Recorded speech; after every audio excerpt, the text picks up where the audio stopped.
was a very special night honoring a longtime chef in the Quad Cities. The Scott Community College Foundation held this year's Homegrown Iron Chef competition. The event serves as a major fundraiser for scholarships and programs at the college. But tonight also honored Chef Brad Scott. Scott, you saw whip up so many great meals with us on Good Morning Quad Cities and taught many of you at home how to do it. There he is. After 22 years, he says he's ready to retire. You know, it's very bittersweet.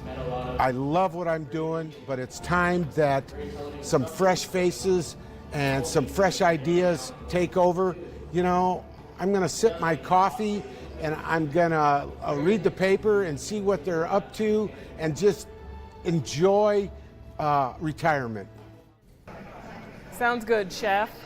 He will leave Scott Community College this summer. Our pal Jim Mertens was out emceeing that event for his friend.